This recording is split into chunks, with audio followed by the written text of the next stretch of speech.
ప్రమాణ స్వీకారం చేసి ఈ రోజుకి 1 ఇయర్ అవుతుంది. ఓకే. కూటమి ప్రభుత్వం ఏపీలో ఎలా ఉంది? కూటమి ప్రభుత్వం ఇప్పటి వరకు అయితే ఒక పథకాలు అమలు చేయడంలో కొంచెం ఆలస్యమైంది అని చెప్తాను. మిగిలిన అన్ని విషయాల్లో మాత్రం ఎక్స్ట్రాడినరీగా ఉంది.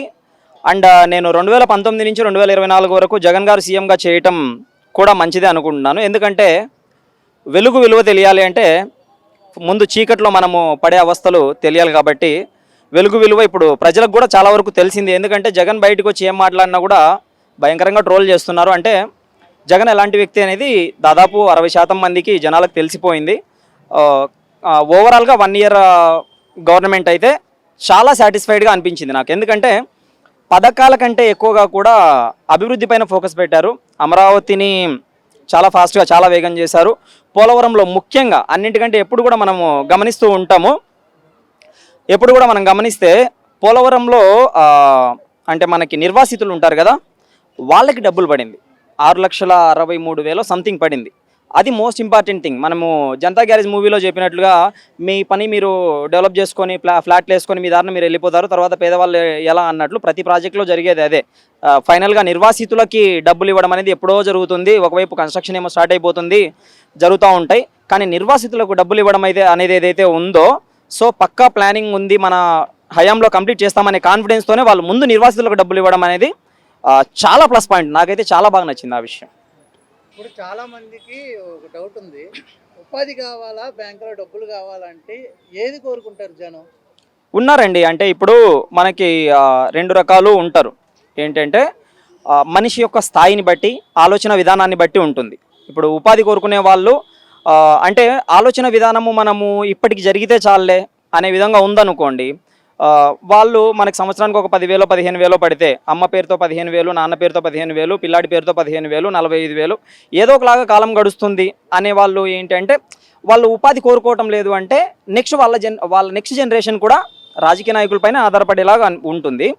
అదే ఉపాధి కోరుకునేవాడి యొక్క ఆలోచన విధానం ఎలా ఉంటుంది అంటే, మనం ఎంత కష్టపడైనా సరే పిల్లల్ని చదివించుకుందాము, పావలా పోగు చేసుకుందాము, ఊరికే మనకు డబ్బులు అక్కర్లేదు, కష్టపడి వచ్చిన దానిపైన ఏంటంటే ఖర్చు పెట్టాలంటే మనసు ఒప్పదు.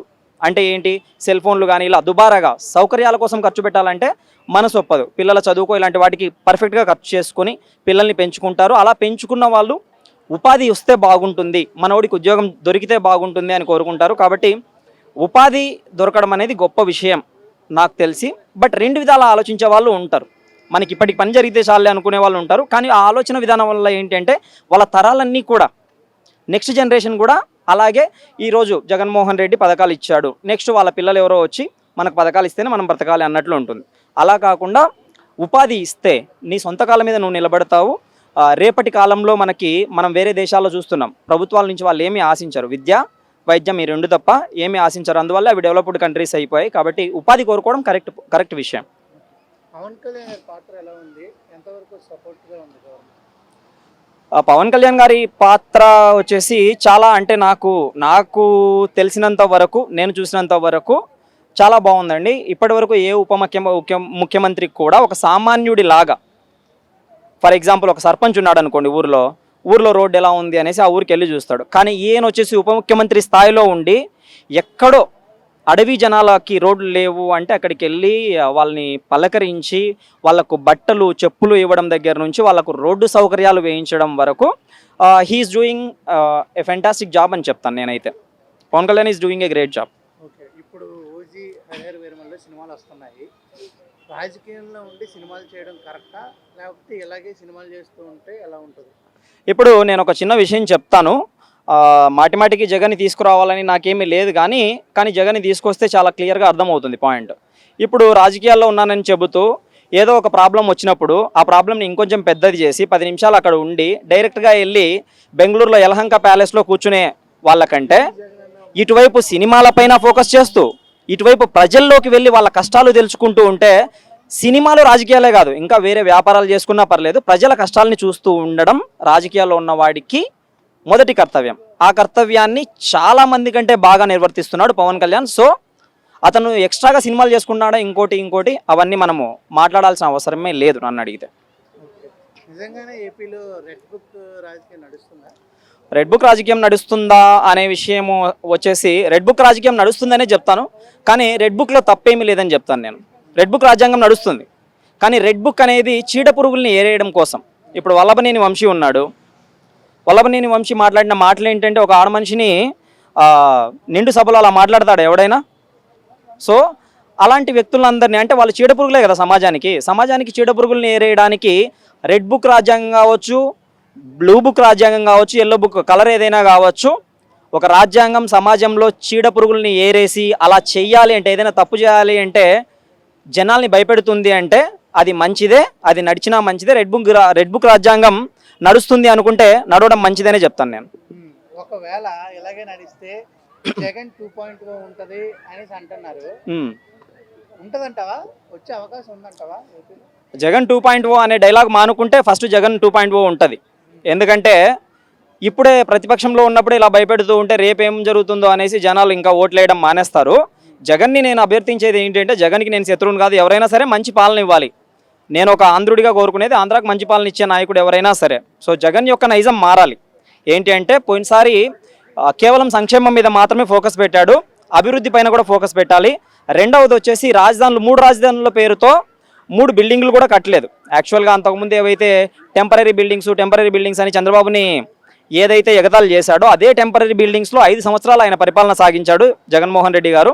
అలాంటి ఉత్తుత్తి ఇవి మానేసి ఇప్పటి నుంచైనా సరే నేచర్ మార్చుకునేసి నిజంగా ఒకవేళ పోరాడాలి, ఏవైనా సమస్యలు ఉంటే నిజమైన పోరాటం ఏంటంటే పొద్దున్నే వస్తే సాయంత్రం వరకు సమస్యల్ని తెలుసుకొని ఆ సమస్య పైన క్లియర్గా, ఆయన కనీసం ప్రజల కోసం 5 నిమిషాలు కూడా కేటాయించలేకపోతున్నాడు అనే విషయం నిన్న స్పీచ్లో క్లియర్గా అర్థమైపోయింది. అక్కడికి వెళ్ళి ఆయన పొగాకు కిలో 36,000 రూపాయలు అంటున్నాడు. అంటే ఒక ఎకరం ఉండే రైతు కోటీశ్వరుడు అయిపోతాడు ఆయన చెప్పిన దాని ప్రకారం. ఆయన ఏంటి అంటే ప్రజా సమస్యలకు టైం కేటాయించట్లేదు, ఏదో 4 మాటలు చెప్తే అప్పుడు నమ్మేసి ఏంటంటే ఆ ఊపు అలా ఉన్నింది, ఒకసారి చూద్దాము జగన్ ఎలా ఉంటుందో అనేసి. అప్పటిలాగా ఇప్పుడు కూడా చెబితే పని జరుగుతుంది అనుకుంటున్నాడు. అలా జరగదు. నిజంగా నీకు ప్రజల పట్ల చిత్తశుద్ధి ఉంటే పూర్తిగా సమస్య తెలుసుకొని వచ్చి నిజంగా పోరాడు. నువ్వు యంగ్స్టర్ కాబట్టి మళ్ళీ సీఎం అయ్యే అవకాశం ఉండొచ్చు. చాలా మంది తల్లికి వందనం పడట్లేదు అన్నారు, ఈ రోజు నుంచి అది అమలు చేశారు. ఇప్పుడు ఎలా అంటే ఇప్పుడు ఏం చెప్తారంట? నార్మల్గా తల్లికి వందనం అనేది నేను ఇంటికి ఒకరికి ఇస్తే సరిపోయేది అనేది నా ఆలోచన అండి. ఈ విషయంలో నేను చంద్రబాబు గారిని వ్యతిరేకిస్తాను. ఎందుకంటే అందరూ ట్యాక్సులు కడుతున్నారు. అందరూ ట్యాక్సులు కడుతూ ఉన్నప్పుడు నువ్వు ఒక ఫ్యామిలీలో 4 ఉన్నారనుకోండి, 15,000 ఎంత 60,000 అవుతుంది. 60,000 నువ్వు ఒక కుటుంబానికే ఇవ్వటం అనేది అది కరెక్ట్ కాదు. ఇంటికి ఒకరికి గవర్నమెంట్ తరపున సాయం అందాలి, పేదవాళ్ళు ఉంటారు కాబట్టి గవర్నమెంట్ తరపున సాయం అందాలి. అయితే ఇంటికి ఒకరికి ఇచ్చుంటే బాగుండేది. మరీ 3 ఉంటే 3, 4 ఉంటే 4 అనేది ఈ విషయాన్ని నేను కుటుంబ ప్రభుత్వం విషయంలో సమర్థించదలుచుకోలేదు. ఇంటికి ఒకరికి ప్రాపర్గా అమలు చేస్తుంటే బాగుండేది అనేది నా ఉద్దేశం. ఫైనల్గా ఒక ముక్కలో చెప్పాలి అంటే కుటుంబ ప్రభుత్వం గురించి ఏం చెప్తారు? కుటుంబ ప్రభుత్వం గురించి ఒక ముక్కలో చెప్పాలి అంటే, కుటుంబ ప్రభుత్వం ఒక 10 లేదా 15 ఏళ్ళు ఉండి అమరావతిని, తర్వాత ఈ దఫాలో పోలవరం ప్రాజెక్ట్ని పూర్తి చేస్తే ఆంధ్రులకంటూ ఒక ఆధారం దొరుకుతుంది. పోలవరం అనేది ఒక జీవనాడి లాంటిది. అది పూర్తి చేస్తే మనకి ఒక జీవం, అంటే జలం అంటేనే జీవం, నీరంటేనే జీవం. కాబట్టి నీరుంటేనే జీవం ఉంటుంది. మాలాంటి రాయలసీమ లాంటి ప్రాంతాలకు కానీ, కరువు ప్రాంతాలకు కానీ, లేదంటే ఒంగోలు, ప్రకాశం కేవలం కోస్తాలో ఉన్నప్పటికీ కూడా అది కూడా కరువు ప్రాంతమే. అలాంటి కరువు ప్రాంతాలన్నీ శస్యశ్యామలం అవుతాయి. మనం పవర్ కూడా జనరేట్ చేసి వేరే వాళ్ళకి అమ్మచ్చు, అలా ఆదాయం పెరుగుతుంది. దాంతోపాటుగా అమరావతి లాంటి రాజధాని డెవలప్ అయితే ఇప్పుడు హైదరాబాద్ నుంచి తెలంగాణకి ఎంత ఇన్కమ్ వస్తుందనేది మనకు తెలుసు. సో అలాంటి ఒక ఆదాయ వనరు అనేది క్రియేట్ అవుతుంది. అది క్రియేట్ అయ్యేంత వరకు కూటమి ప్రభుత్వం కొనసాగాలి. చంద్రబాబు పవన్ కళ్యాణ్ మైత్రి కూడా ఇలాగే కొనసాగాలి అనేది నా యొక్క ఆలోచన.